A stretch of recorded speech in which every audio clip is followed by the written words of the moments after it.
വളരുന്നത്. അതാണ് വേദം അഥവാ അറിവ്, ആത്യന്തികമായ അറിവ്. അവിടെയാണ് അസ്ത്രശസ്ത്രവേദ പഠനം. എല്ലാ പ്രതിസന്ധി ഘട്ടങ്ങളെയും തരണം ചെയ്യുവാനുള്ള മനസാന്നിധ്യം, അറിവ്, ആയുധവിദ്യ, മനസ്സിൻ്റെ ശാസ്ത്രം എല്ലാം ഈ 4 മക്കളെയും ദശരഥ മഹാരാജാവ് അദ്ദേഹത്തിൻ്റെ ഗുരുക്കന്മാരെല്ലാവരും ചേർന്ന് പഠിപ്പിച്ചു. അങ്ങനെ കൗമാരപ്രായമായി. ഒരു ദിവസം രാമനെ തേടിയിട്ട് വിശ്വാമിത്ര മഹർഷി വന്നു. താടകയുണ്ട്, സുബാഹുണ്ട്, മാരീചനുണ്ട്. ഞങ്ങൾ യജ്ഞം നടത്തുമ്പോൾ യവന്മാർ വന്നിട്ട് അത് കൊളാകുന്നു, കുടൽമാലകൾ വലിച്ചെറിയുന്നു, ഇവരെ കൊല്ലണം. അതിനിപ്പോൾ എന്ത് ചെയ്യണം? ഒന്നുമില്ല, രാമനൊന്ന് അയക്കണം. രാജാവിൻ്റെ ബോധം പോയി. കാരണം ഇവൻ കൗമാരപ്രായത്തിലാണ്, 15 വയസ്സിനടുത്തേ രാമനായിട്ടുള്ളൂ. അപ്പോൾ പറഞ്ഞു, അയ്യോ എൻ്റെ മകൻ രാമൻ കുട്ടിയാണ്, അവൻ 10ാം ക്ലാസ്സിൽ പഠിക്കുകയാണ്, അവന് വിടില്ല, പകരം ഞാൻ വരാം, എൻ്റെ സൈന്യം വരാം. നോ, നിങ്ങൾ വേണ്ട, എനിക്ക് രാമൻ മതി. വസിഷ്ഠമുനി പറഞ്ഞു, ഇത് വിശ്വാമിത്രനാ, അധികം കളിക്കാൻ നിൽക്കരുത്, മൂപ്പരങ്ങാ ശപിച്ചാൽ ഭസ്മായി പോവും, അതുകൊണ്ട് വിട്ടേക്കൂ. രാമൻ എവിടെ ചെന്നാലും കൂടെ ആരുണ്ടാവും? ലക്ഷ്മണൻ കൂടെ ഉണ്ടാവും. 2 പേരും കൂടി കാട്ടിലേക്ക് പോയി. സുബാഹു വന്നു, കൊന്നു. മാരീചൻ വന്നു, ഒരസ്ത്രം ചെയ്തു. ഓടിയ വഴിയിൽ പുല്ല് മുളച്ചിട്ടില്ല. ഒടുവിൽ താടക ഘോരരൂപിണി ഭയങ്കരി വന്നു.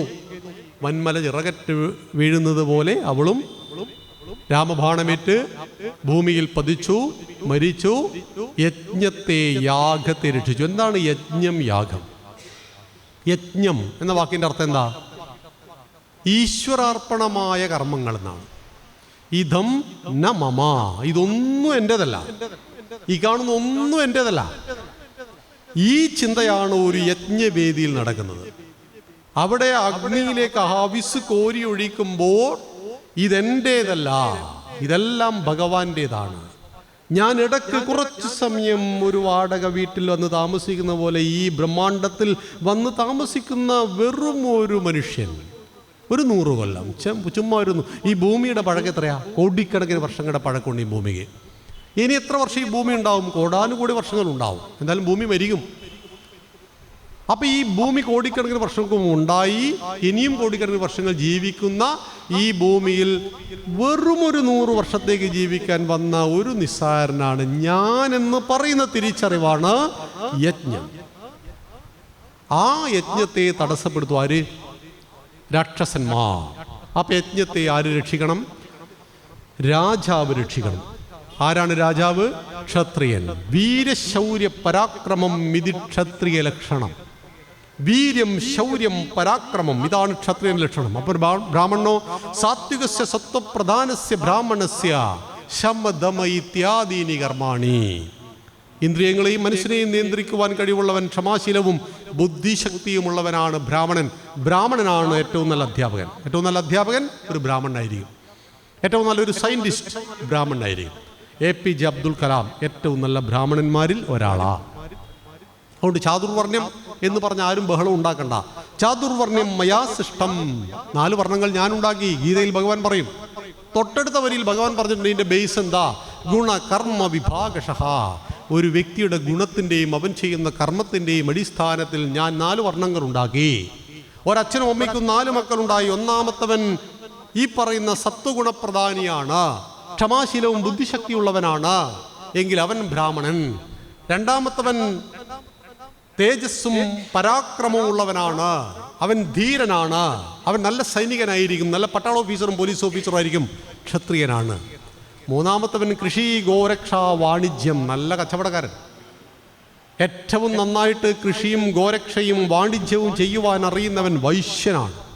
നമ്മുടെ MA യൂസഫ് അലി നല്ല വൈശ്യനാണ്, കച്ചവടം ചെയ്യാനറിയാം. ആരാണ്? ശൂദ്രൻ. സ്വന്തമായിട്ട് ഒരു പണിയെടുക്കില്ല, നേതാവ് പറഞ്ഞാൽ എടുക്കും. ചിദാനന്ദപുരി സ്വാമികൾ എപ്പോഴും പറയും, നേതാവ് പറഞ്ഞാൽ 10 ആൾ എടുക്കേണ്ട പണി ഇവൻ എടുക്കും. ഇപ്പം നോക്കും, മെട്രോ റെയിൽ ഉണ്ടാക്കുകയാണ് കൊച്ചിയിൽ. ആരാണ് പ്ലാനിങ്? ബുദ്ധിയായിരുതാ? മെട്രോമാൻ ശ്രീധരൻ സാറിൻ്റെതാണ്. ശ്രീധരൻ സാർ ഇൻസൈഡ് ആക്കി കോട്ടൊക്കെ ഇട്ടിട്ട് അവിടെ ഇരിക്കും AC മുറിയിൽ. കമ്പി വളക്കാരാ, സിമൻറ്റ് കൂട്ടുകാരാ ബംഗാളികളായിരിക്കും, അല്ലെങ്കിൽ ആ പണിയെടുക്കുന്നത്. അപ്പോൾ ബുദ്ധി ഉപയോഗിക്കാതെ എടുക്കുന്ന പണി ശൂദ്രഗുണ സ്വഭാവമാണ്. എന്നാ നിങ്ങൾക്ക് മെട്രോ വേണോ? അവിടെ ശൂദ്രനും വേണം, വൈശ്യനും വേണം, സിമെന്റ് വേണം, കച്ചവടക്കാരൻ വേണ്ടേ? അവിടെ ക്ഷത്രിയനും ബ്രാഹ്മണനും ഒക്കെ ഉണ്ടെങ്കിൽ മാത്രമേ ഒരു സംരംഭം വിജയിക്കുള്ളൂ. അതുകൊണ്ട് എല്ലാവരുടെയും സ്റ്റാറ്റസ് ഒന്നല്ല, ചുമ്മാ പറയുകയാണ്. ഇവിടെ 10 നിലയുള്ള ഒരു ഓഫീസ് കെട്ടിടമുണ്ട്. ആ ഓഫീസിൽ ഒരു മാനേജറുണ്ട്, ആ ഓഫീസിൽ ഒരു ഗേറ്റ് കീപ്പറുണ്ട്. രണ്ടുപേർക്കും തുല്യ ശമ്പളമാണോ? രണ്ടുപേരും പദവി ഒന്നാണോ? അല്ല. അവിടുത്തെ മാനേജർ എന്ന് പറയുമ്പോൾ ആ പവർ ഒരിക്കലും ഒരു ഗേറ്റ് കീപ്പർക്ക് ഉണ്ടാവില്ല. എന്നാൽ രണ്ടാളും മനുഷ്യന്മാരല്ലേ? ആണ്. അപ്പം നിങ്ങളുടെ ഗുണങ്ങൾക്കനുസരിച്ചാണ് നിങ്ങളുടെ സ്റ്റാറ്റസ് പോലും രൂപപ്പെടുന്നത്. നിങ്ങളുടെ കഴിവുകൾക്കനുസരിച്ചാണ് നിങ്ങളുടെ വളർച്ച ഉണ്ടാകുന്നത്. സ്വാഭാവികമായിട്ട് നമ്മുടെ കൺമുന്നിൽ കാണുന്ന കാര്യങ്ങളല്ലേ അത്. അപ്പം അവിടെയാണ് നമ്മുടെ മക്കളെ പഠിപ്പിക്കേണ്ട വിദ്യകളിൽ വിജ്ഞാനം ജീവിതാന്ത്യം വരെ കൂടെ നിൽക്കുന്ന അറിവാണ്. അങ്ങനെ ഈ പറയുന്ന എല്ലാവരെയും കൊന്നു ധർമ്മത്തെ സംരക്ഷിച്ച ശേഷം രാമന് പൂർവ്വ ചരിത്രം പറഞ്ഞു കൊടുക്കുകയാണ് വിശ്വാമിത്രൻ. ഞങ്ങളൊരു മീറ്റിങ്ങിൽ ചെന്ന സമയത്ത് ഒരു മുതിർന്ന സംഘത്തിൻ്റെ കാര്യകർത്താവ് ഞങ്ങളോട് ചോദിച്ചു, അച്ഛൻ്റെ പേര് പറയും. അച്ഛൻ്റെ പേര് പറഞ്ഞു. അച്ഛൻ്റെ പേര് പറയും. അതും പറഞ്ഞു. മൂപ്പരുടെ അച്ഛൻ്റെ പേര് പറയും. ആർക്കും അറിയില്ല. സ്വന്തം ജന്മത്തിന് കാരണക്കാരനായ 2 തലമുറ മുമ്പുള്ള മുതുമുത്തച്ഛൻ്റെ പേര് നമുക്ക് ആർക്കും, മിക്കവാറും ആളുകൾക്ക് അറിയില്ല. പക്ഷെ അദ്ദേഹം ചോദിച്ചു, നിങ്ങൾ മഹാത്മാക്കളായ ചില ആളുകളുടെ പേര് പറയൂ. ശങ്കരൻ, ശങ്കരജയന്തിയാണ് അല്ലേ? ശങ്കരൻ. ബുദ്ധൻ മറ്റൊരാൾ ജൈനൻ, ഒരാൾ പറഞ്ഞു യേശു ക്രിസ്തു എന്നൊക്കെ പറഞ്ഞു. അപ്പൊ ചോദിച്ചു, ഈ ശങ്കരനും ബുദ്ധനും ജൈനനും യേശു ക്രിസ്തു ഒക്കെ അമ്മാവനൊന്നും ആയിരുന്നില്ലല്ലോ? അല്ല. നിന്റെ ജന്മത്തിന് കാരണക്കാരനായ 2 തലമുറ മുമ്പുള്ള മുതുമുത്തച്ഛൻ്റെ പേര് നിനക്കറിയില്ല. പക്ഷെ നീയുമായി യാതൊരു ബന്ധവുമില്ലാത്ത ആയിരക്കണക്കിന് വർഷങ്ങൾക്ക് മുമ്പ് ജനിച്ച് ജീവിച്ച് സമാധിയായി പോയ ശങ്കരനെയും ബുദ്ധനെയും നിനക്കറിയാം. എന്തുകൊണ്ട്? അപ്പോഴാണ് അടയാളപ്പെടുത്തി മരിക്കുക. നിങ്ങൾ ഈ ഭൂമിയിൽ ജീവിച്ചിരുന്നു എന്നതിന് ഒരു അടയാളപ്പെടുത്തൽ നടത്തിയിട്ട് വേണം മരിക്കാൻ. മരിച്ചു കഴിഞ്ഞിട്ട് 10 വർഷം കഴിഞ്ഞാലും ആളുകൾ നമ്മളെക്കുറിച്ച് സംസാരിക്കണം. അങ്ങനെ ഒരാളുണ്ടായിരുന്നു, അവിടെ വളയനാട് ഒരാളുണ്ടായിരുന്നു, അയാൾ മരിച്ചുപോയി എന്ന് പറയുന്ന രീതി, അടയാളപ്പെടുത്തി മരിക്കുക എന്ന് പറയുന്ന അങ്ങനെയാണ്. അപ്പം നിന്റെ പൂർവികരാരാണ് രാമ? ആ ഇക്ഷ്വാകു വംശത്തിൻ്റെ, രഘുവംശത്തിൻ്റെ ആ തലമുറയുടെ നീ ഉണ്ടായത് വിഷ്ണുവിൽ നിന്നാണ്. വിഷ്ണുവിൻ്റെ മകൻ ബ്രഹ്മാവാണ്. ആ ബ്രഹ്മാവിൻ്റെ മകൻ മരീചിയാണ്. അങ്ങനെ തുടങ്ങിയ പരമ്പരയുടെ പേര് പറഞ്ഞ് രഘുവംശം വന്നു. അതിനിടയിൽ ഇക്ഷ്വാകു എന്ന് പറഞ്ഞത് നിന്റെ മുതുമുത്തച്ഛനായിരുന്നു. അതുകൊണ്ട് നീ ഇക്ഷ്വാകു വംശനായിട്ടും രഘുവംശനായിട്ടും നീ അറിയപ്പെടുന്നു. അങ്ങനെ നിന്റെ അച്ഛൻ്റെ പേര് ദശരഥൻ എന്നാണ്, അച്ഛൻ്റെ പേര് അജ മഹാരാജാവ് എന്നാണ്. അപ്പോൾ അജമഹാരാജാവിൻ്റെ പുത്രനായ ദശരഥൻ്റെ പുത്രനാണ് നീ. അങ്ങനെ 10-20 തലമുറ പിറകിലേക്ക് പറഞ്ഞു കൊടുത്ത് അവിടെ എല്ലാം ചരിത്രം, ഹിസ്റ്ററി. നിന്റെ പൂർവികനാണ് ഭഗീരഥൻ. അദ്ദേഹമാണ് ദേവലോകത്തൊഴുകുന്ന ഗംഗയെ ഭൂമിയിൽ കൊണ്ടുവന്നത്. ഇങ്ങനെ ഓരോ ചരിത്രങ്ങൾ പറഞ്ഞ് രാമൻ അത്ഭുതമായി. എൻ്റെ മുത്തശ്ശനൊക്കെ കൊള്ളാലോ, എൻ്റെ പൂർവികരൊക്കെ കൊള്ളാലോ. 10 തലമുറ മുമ്പുള്ള ഒരു ചരിത്രം ഇന്ന് 9ാം ക്ലാസ്സിൽ പഠിക്കുന്ന കുട്ടിയെ പഠിപ്പിക്കുന്നുണ്ടോ? ഔറംഗസീബിൻ്റെ ഭരണപരിഷ്കാരം ഞാൻ പഠിച്ചത് 9ാം ക്ലാസ്സിലാണ്. മഹാനായ അക്ബർ ഡൽഹിയിൽ കറങ്ങുമ്പോൾ ചെങ്കോട്ട കാണാം, ആഗ്രയിൽ ചെന്നാൽ താജ്മഹൽ കാണാം, ഡൽഹിയിൽ കുത്തബ് മീനാർ കാണാം. ഇന്ന് സോഷ്യൽ മീഡിയയിൽ ഒരു പോസ്റ്റ് വന്നിട്ടേ ഉള്ളൂ. ഒരു കുട്ടി അമ്മയോട് ചോദിക്കുന്നു, അമ്മേ, ലോകാത്ഭുതമായ താജ്മഹൽ ഉണ്ടാക്കിയത് ഹിന്ദുക്കളാണോ? അപ്പോൾ അമ്മ, അല്ല മോനെ, അതൊരു മുസ്ലിമാണ്. അല്ലയോ അമ്മേ, ചെങ്കോട്ട ഉണ്ടാക്കിയത് ഹിന്ദുവാണോ? അല്ല മോനെ, അതൊരു മുസ്ലിമാണ്. കുത്തബ് മീനാർ ഉണ്ടാക്കിയതൊരു ഹിന്ദുവാണോ? അല്ല മോനെ, അതൊരു മുസ്ലിമാണ്. ഇന്ന് സോഷ്യൽ മീഡിയയിൽ വന്ന ഹിന്ദുക്കളൊന്നും ഉണ്ടാക്കിയിട്ടില്ല. എല്ലാം ഉണ്ടാക്കിയതാരാ? മുസ്ലിം രാജാക്കന്മാരാണ്. ഇത് പഠിച്ചു വളരുന്ന കുട്ടിയിൽ നിന്ന് നമ്മൾ ഏത് നീതിയാണ് പ്രതീക്ഷിക്കേണ്ടത്?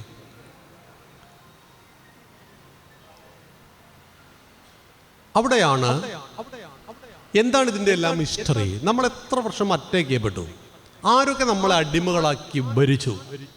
പറ്റുമെങ്കിൽ കാശിയിലെ വിശ്വനാഥ ക്ഷേത്രത്തിലേക്ക് ഒന്ന് മക്കളെ കൊണ്ടുപോകണം.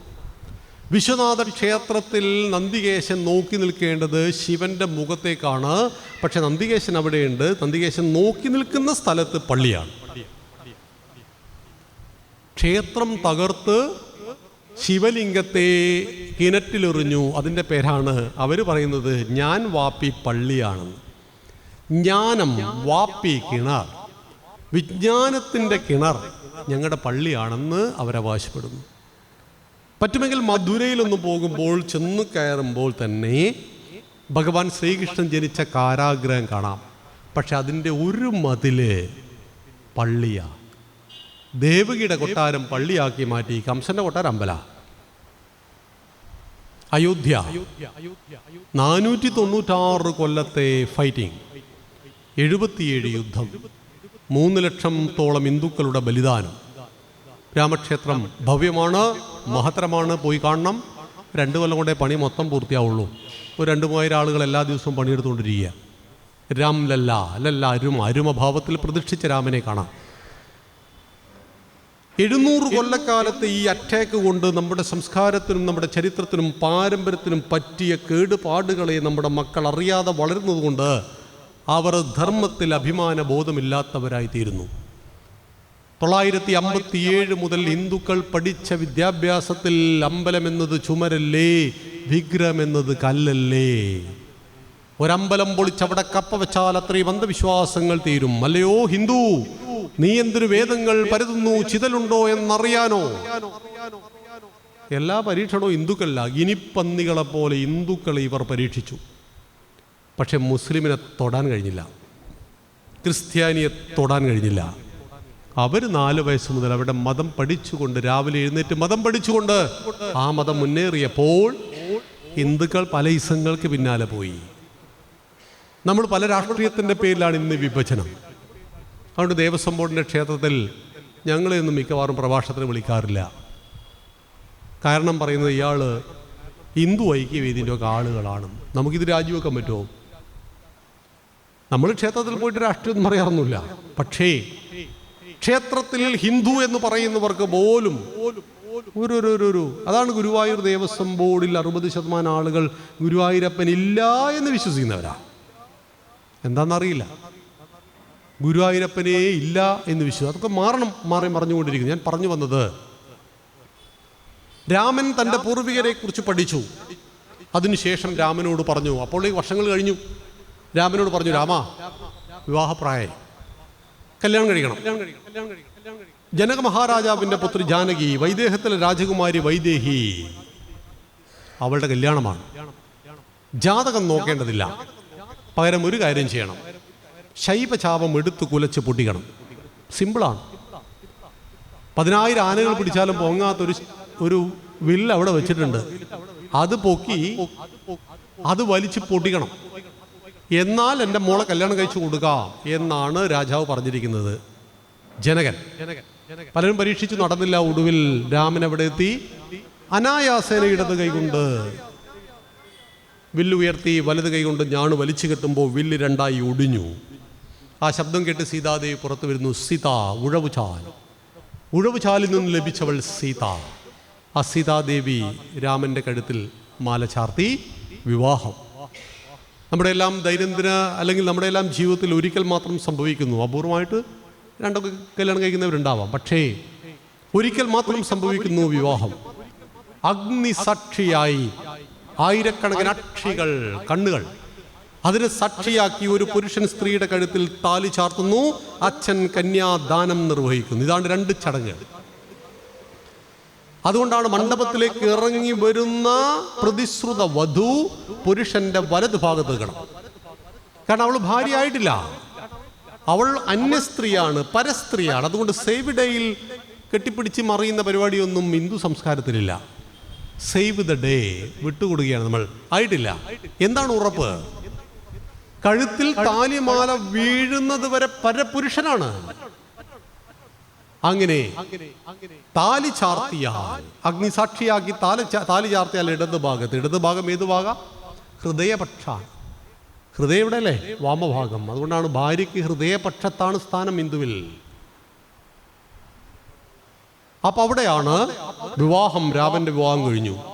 നമ്മുടെ ഷോഡശ സംസ്കാരത്തിൽ നമ്മുടെ വിവാഹം വളരെ വലിയ ചടങ്ങാണ്, ഒരു 3/4 മണിക്കൂറുള്ള ചടങ്ങാണ്. അപ്പോൾ പലരും അങ്ങനെ നടന്നുണ്ട്. ഇപ്പം നമ്മുടെ വിശ്വേട്ടനൊക്കെ ഷോഡശ സംസ്കാര പ്രകാരമുള്ള ചടങ്ങുകൾ നടത്തുന്ന മഹാത്മാക്കളാണ്. അവിടെ 7 പദങ്ങൾ മുന്നോട്ട് വെച്ചുകൊണ്ട് ആണും പെണ്ണും പ്രതിജ്ഞ എടുക്കുന്ന ഒരു ചടങ്ങുണ്ട്. എന്താണ് ഇനി നമ്മുടെ ജീവിതം? ഇങ്ങനെ പ്രതിജ്ഞ എടുത്തിട്ടാണ് ഒരു സ്ത്രീ അന്ന് വരെ കണ്ടിട്ടില്ലാത്തൊരു വീട്ടിലേക്ക് ചെല്ലുന്നത്. അവിടുത്തെ ഒരാളെയും പരിചയമില്ല. ഈ പറയുന്ന കാലുകെട്ടിയ ഭർത്താവിനെയും മുമ്പ് പരിചയമില്ല. 2 തരം വിവാഹങ്ങളാണ് പ്രധാനമായും. 8 തരം വിവാഹങ്ങളുണ്ട്. ആ 2 തരം വിവാഹങ്ങളാണ് പ്രധാനമായിട്ടും ബ്രാഹ്മ്യവും ഗാന്ധർവവും. ബ്രാഹ്മ്യം arrange marriage, Gandharvam love marriage. ഇതാണ് പ്രധാനമായിട്ടും നടക്കുന്നത്. പിന്നെ കുറേ വിവാഹങ്ങൾ 6 വേറെ ഉണ്ട്, അത് പിന്നെ പറയാം. അപ്പോൾ ഈ അറേഞ്ച് മാരേജിൽ പ്രതീക്ഷകൾ കുറവായിരിക്കും, ലവ് മാരേജിൽ പ്രതീക്ഷകൾ ധാരാളമായിരിക്കും. അതുകൊണ്ടാണ് ഒരു പുരുഷന് 2 ഭാര്യമാരുണ്ട്, ഒരു സ്ത്രീക്ക് 2 ഭർത്താവുണ്ടെന്ന് പറയുന്നത്.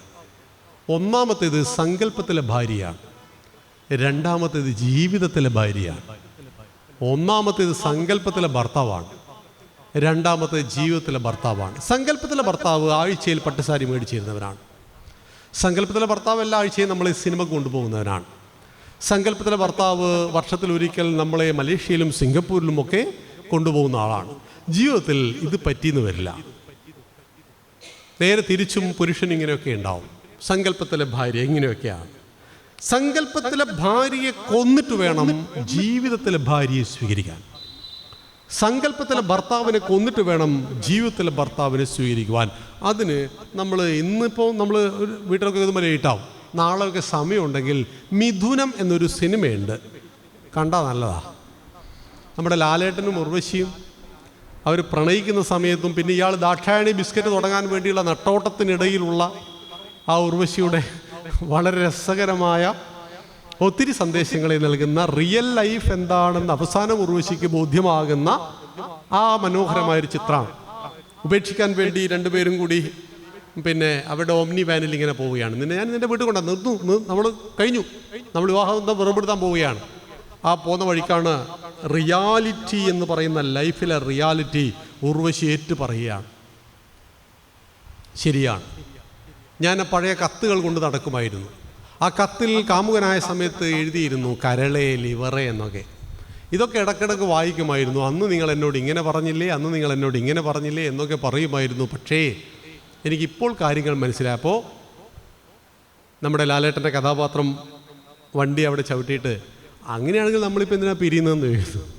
എന്നിട്ട് അവർ വീണ്ടും സന്തോഷത്തോടു കൂടി ജീവിക്കുക. അപ്പോൾ ഒരു കുടുംബ ഭദ്രതയുടെ അടിസ്ഥാനം എന്ന് പറയുന്നത് അനാവശ്യമായ സങ്കല്പങ്ങളെ മനസ്സിൽ നിറക്കാതിരിക്കുക എന്നുള്ളതാണ്. സങ്കല്പങ്ങൾ എല്ലാവർക്കും ഉണ്ട്, പക്ഷേ ഈ സങ്കല്പങ്ങൾ ഓവറാകുമ്പോഴാണ് അത് യാഥാർത്ഥ്യമായി കിട്ടുവാൻ വേണ്ടി പ്രശ്നങ്ങൾ, സമ്മർദ്ദം അത് ക്രോധമായിട്ടിരുന്നു. ധ്യായതേ വിഷയാൽ പുംസ സംഘസ്തേഷൂപജായതേ. നിങ്ങളൊരു വിഷയത്തെക്കുറിച്ച് നിരന്തരമായി ആഗ്രഹിച്ചുകൊണ്ടിരിക്കുമ്പോൾ നിങ്ങൾക്കതിൽ ആസക്തി ഉണ്ടാകുന്നു. സംഘാൽ സംഛായതേ കാമ. സംഘത്തിൽ നിന്ന് കാമം, ആഗ്രഹം, അത്യാഗ്രഹം ഉണ്ടാകുന്നു. കാമ ക്രോധോഭിജായതേ. അത് നടക്കാതെ വരുമ്പോൾ അത് ക്രോധമായിട്ട് മാറുന്നു. ക്രോധാത് ഭവതി സമ്മോഹ. ക്രോധത്തിൽ നിന്ന് സമ്മോഹ, അറിവില്ലായ്മ ഉണ്ടാവും. സമ്മോഹാത് സ്മൃതി വിഭ്രമ. അറിവില്ലായ്മയിൽ നിന്ന് ഓർമ്മക്കുറവുണ്ടാവും. സ്മൃതി ഭ്രംശാത് ബുദ്ധിനാശോ. ഓർമ്മക്കുറവ് സംഭവിച്ചവന് ബുദ്ധിനാശം സംഭവിക്കും. ബുദ്ധിനാശാത് പ്രണശ്യതി. ബുദ്ധിനാശം സംഭവിച്ചവന് സർവനാശം സംഭവിക്കുന്നു. ഒരൊറ്റ ക്രോധമാണ് ഇതിന് കാരണം.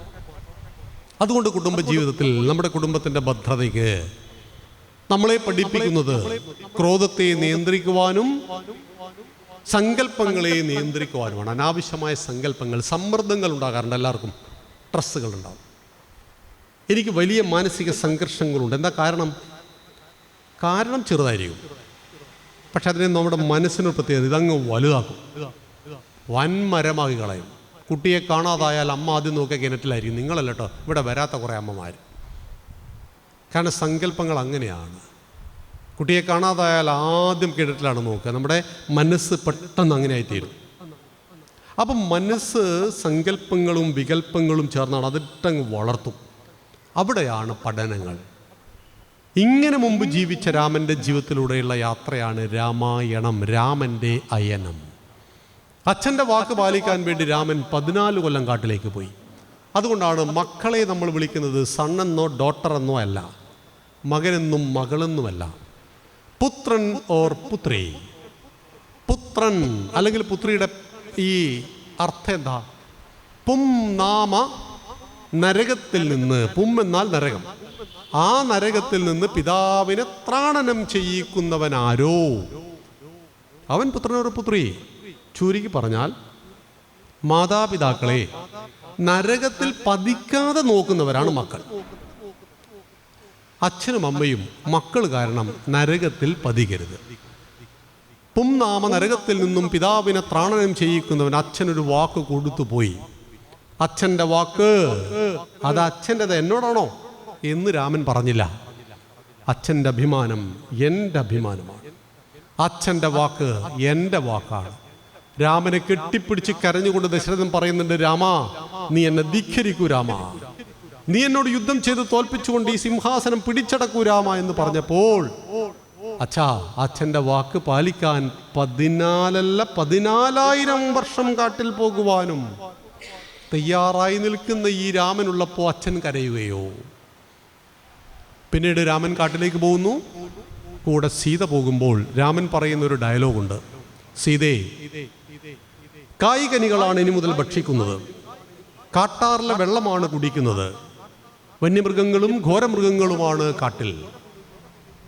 പട്ടുമെത്തയിൽ, സ്വർണ്ണക്കട്ടിലിൽ, സ്വർണ്ണപാത്രത്തിൽ ഭക്ഷണം കഴിച്ചും ഉണ്ടുമുറങ്ങിയും ജീവിച്ച നീ, ജാനകി ജനകമഹാരാജാവിൻ്റെ പുത്രി, വൈദേഹത്തിലെ വൈദേഹി, 14 കൊല്ലക്കാലം കാട്ടിൽ നരകജീവിതം നയിക്കുവാൻ നീ എൻ്റെ കൂടെ വരരുത് എന്ന് പറഞ്ഞപ്പോൾ, കുടുംബ ഭദ്രതയുടെ അടിസ്ഥാനം എന്ന് പറയുന്നത് ഭാര്യ ഭർത്തൃബന്ധത്തിൻ്റെ ആഴവും പരപ്പുമാണ്. ആ ആഴവും പരപ്പും ഒരൊറ്റ വാക്കിൽ സീതാദേവി പറഞ്ഞു രാമായണത്തിൽ. എവിടെയാണോ എനിക്കെൻ്റെ രാമൻ, അതാണ് എനിക്കെൻ്റെ അയോധ്യ. എൻ്റെ രാമൻ നരകത്തിലാണെങ്കിൽ അതെനിക്കെൻ്റെ അയോധ്യയായിരിക്കും എന്ന് പറഞ്ഞു. കൂടെ ലക്ഷ്മണൻ പോരിയ മരവുരിയൊക്കെ ധരിച്ചുകൊണ്ട് അമ്പും വില്ലൊക്കെ എടുത്തിട്ട് എങ്ങോട്ട് പോകുന്നു മോനെ? നിന്നോട് കാട്ടിൽ പോകുവാൻ കൈകേയി മാതാവ് പറഞ്ഞില്ലല്ലോ. മാത്രമല്ല, നമ്മൾ കല്യാണം കഴിഞ്ഞിട്ട് അധികമായിട്ടില്ല. ഊർമിള ഇവിടെ കൊട്ടാരത്തിലല്ലേ? നിന്റെ യുവത്വമല്ലേ രാമ? എൻ്റെ കൂടെ എൻ്റെ ഭാര്യ വരുന്നുണ്ട്, നിന്റെ ഭാര്യ നീ ഇവിടെ ആക്കിയിട്ട് പോവുകയാണോ? ആ സമയത്ത് ലക്ഷ്മണൻ കൊടുക്കുന്നൊരു മറുപടിയുണ്ട്. വന്യമൃഗങ്ങളും ഘോരമൃഗങ്ങളും വിരാജിക്കുന്ന കാട്ടിൽ എൻ്റെ ജ്യേഷ്ഠന് കാവൽ കിടക്കുവാൻ മറ്റാരുണ്ട്? എൻ്റെ ജ്യേഷ്ഠത്തി അമ്മയ്ക്ക് കാവൽ കിടക്കുവാൻ ജ്യേഷ്ഠൻ്റെ ഭാര്യയെ അമ്മയായി കണ്ടു കരുതി ബഹുമാനിച്ചിരുന്നു ഭാരതം. അതുകൊണ്ടാണ് അനുജന്റെ ഭാര്യയെ തല്ലി ഓടിച്ചിട്ട് അനുജനെ തല്ലി ഓടിച്ചിട്ട് അനുജന്റെ ഭാര്യയെ ബലാത്കാരേണ കല്യാണം കഴിച്ച ബാലിക്ക് രാമന്റെ ബാണമേറ്റ് മരിച്ചു. പക്ഷെ നല്ലവനാണെന്ന് കരുതി സുഗ്രീവന് നല്ലവനാണെന്ന് നമ്മൾ സർട്ടിഫിക്കറ്റ് കൊടുത്തിട്ടില്ല. സുഗ്രീവന് നമ്മളിവിടെ അമ്പലം ഉണ്ടാക്കിയിട്ടില്ല. കാരണം ബാലി മരിച്ചപ്പോൾ ബാലിയുടെ ഭാര്യ ആരും കല്യാണം കഴിച്ചു? താരയെ സുഗ്രീവൻ കഴിച്ചു. പൂർണ്ണ സമ്മതത്തോടു കൂടിയാണെന്ന് മാത്രം. താരയുടെ പൂർണ്ണ സമ്മതത്തോടു കൂടിയാണ് കല്യാണം കഴിച്ചതെന്ന്. ഇപ്പോഴും അങ്ങനെയാണല്ലോ. 18 വയസ്സ് കഴിഞ്ഞ ഒരു പെൺകുട്ടിക്ക് 21 വയസ്സ് പൂർത്തിയായ ഒരു ആൺകുട്ടിയുടെ കൂടെ പൂർണ്ണ സമ്മതത്തോടെ പോകാം. അച്ഛനും അമ്മയൊന്ന് വിചാരിച്ചാൽ ഒരു ചുക്കും കോടതിക്ക് മുന്നിൽ ചെയ്യാൻ കഴിയില്ല, ഒന്നും കഴിയില്ല. പക്ഷെ സമ്മതമില്ലാതെ ഒരു സ്ത്രീയുടെ ശരീരത്തിൽ സ്പർശിച്ചാൽ ദാറ്റ് ഈസ് ക്രൈം, അന്നും ഇന്നും. ഇവിടെ ബാലി ചെയ്തത് തല്ലി ഓടിച്ചു. അങ്ങനെ തൻ്റെ ഭർത്താവിൻ്റെ ഗതികേട് കൊണ്ട് ഋഷ്യമൂകാചലത്തിൽ അഭയം പ്രാപിച്ചുകൊണ്ട് കരഞ്ഞുകൊണ്ടിരിക്കുന്ന ഭർത്താവിനെ ഓർമ്മിച്ച് രുക്മ ഇരിക്കുമ്പോൾ രുക്മയെ ബലാത്കാരേണ കല്യാണം കഴിച്ചു ബാലി. ആ ബാലിയെ രാമൻ ബാണമെയ്തു കൊന്നു. ബാലിയെ കാര്യങ്ങൾ പറഞ്ഞ് ബോധ്യപ്പെടുത്തി.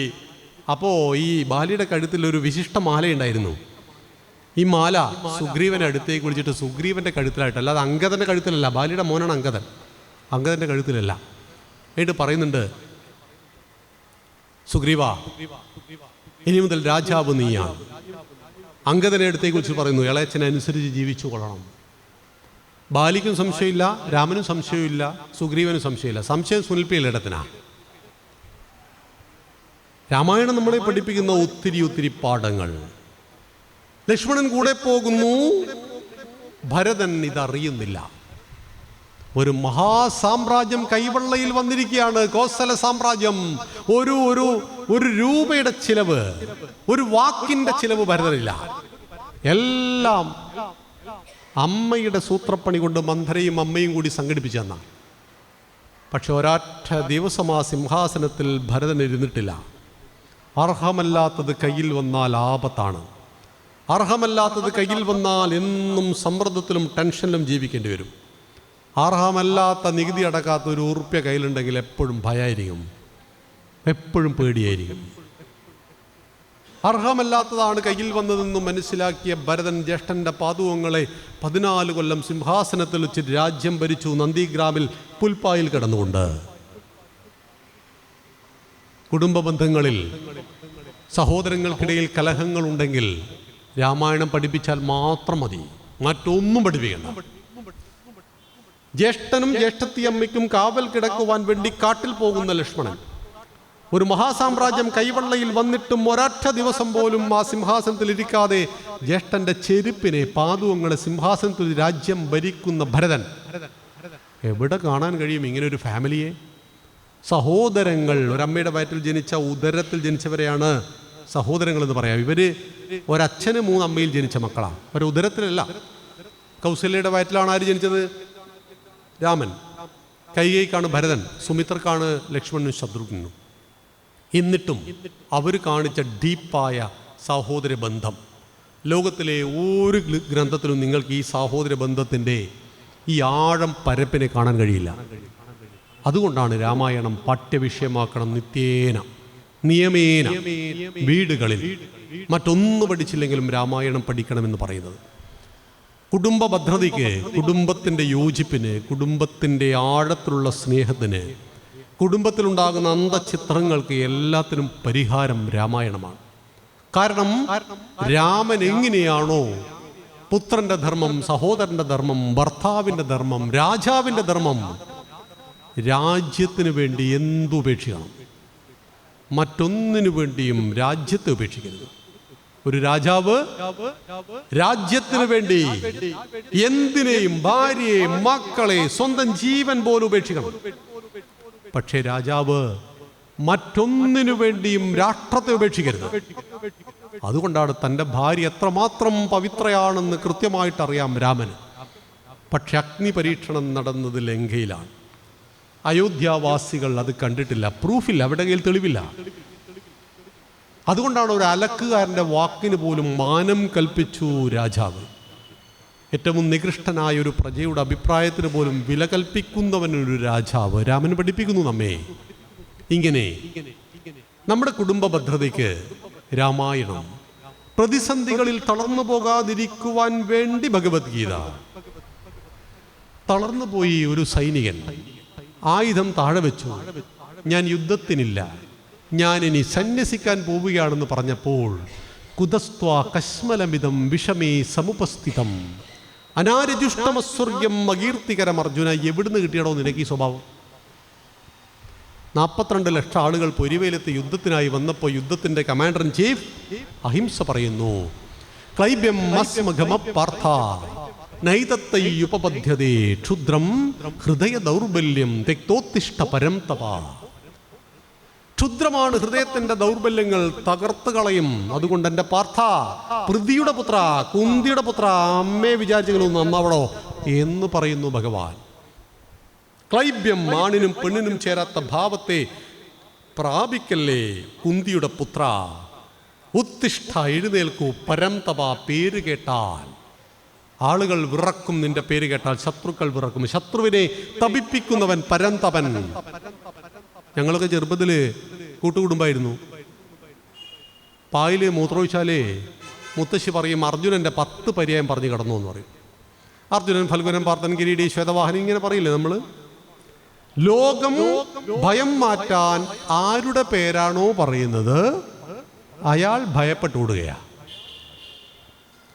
ലോകം ഭയം മാറ്റുവാൻ ഏതൊരു അർജുനന്റെ 10 നാമങ്ങളാണോ പറയുന്നത് അയാൾ കുരുക്ഷേത്ര യുദ്ധഭൂമിയിൽ വെച്ച് ശത്രു സൈന്യത്തെ കണ്ടപ്പോൾ പേടിച്ചോടി എന്നേ നാട്ടുകാർ പറയൂ. നിന്റെ ഈ അഹിംസാ സിദ്ധാന്തവും ഗുരുനാഥനോടുള്ള പ്രേമവും ഒന്നും അവിടെ ചർച്ചാ വിഷയമാവില്ല എന്ന് പറഞ്ഞ് ശക്തിയുടെ സന്ദേശം. ഒരു കുടുംബത്തിൻ്റെ ജീവിതത്തെ മുന്നോട്ട് കൊണ്ടുപോകുമ്പോൾ പ്രതിസന്ധികൾ സ്വാഭാവികം, ഒളിച്ചോട്ടം സ്വാഭാവികം. പരീക്ഷയിൽ നിന്ന് ഒളിച്ചോടാൻ പരിശ്രമിക്കുന്നവർ, ജീവിതത്തിലെ പ്രശ്നങ്ങളിൽ നിന്ന് ഒളിച്ചോടാൻ പരിശ്രമിക്കുന്നവർ 100 പേർ ആത്മഹത്യ ചെയ്യുമ്പോൾ കേരളത്തിൽ 95